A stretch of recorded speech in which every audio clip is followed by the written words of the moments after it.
سعودی عرب کے شہر مکہ میں غیروں کے پاس پل کر بڑی ہونے والی خاتون کو 35 سال بعد اس کا اصل خاندان مل گیا۔ سعودی خاتون کو 35 سال بعد پتا چلا کہ وہ جہاں رہ رہی ہے وہ اس کے اپنے نہیں بلکہ حقیقی والدین تو کوئی اور ہیں۔ لڑکی سالوں بعد اپنے اصل خاندان کے پاس پہنچ گئی۔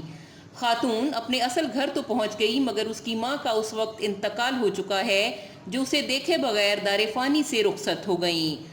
سعودی شہر مکہ مکرمہ کے ایک نجی اسپتال میں پیدائش کے وقت اسے بدل دیا گیا تھا۔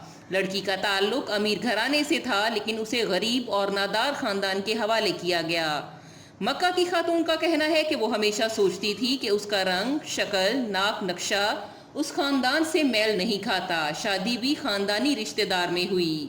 اس نے شک کی بنیاد پر اپنا ڈی این اے کرایا اور اس طرح حقیقت سامنے آ گئی کہ اس کا متعلقہ خاندان سے کوئی تعلق نہیں تھا جس میں وہ پلی بڑھی۔ غلطی سرکاری اسپتال کی تھی۔ مکہ کی خاتون ڈی این اے کی رپورٹ لے کر جنرل کورٹ پہنچ گئی اور مقدمہ دائر کر دیا۔ مقدمے کی مزید پیروی ہوئی تو سعودی خاتون کے اصل ماں باپ کا بھی پتہ چل گیا۔ محکمہ احتساب نے لڑکی کے حق میں فیصلہ سناتے ہوئے سرکاری اسپتال پر 20 لاکھ ریال ہرجانہ دینے کا حکم دیا۔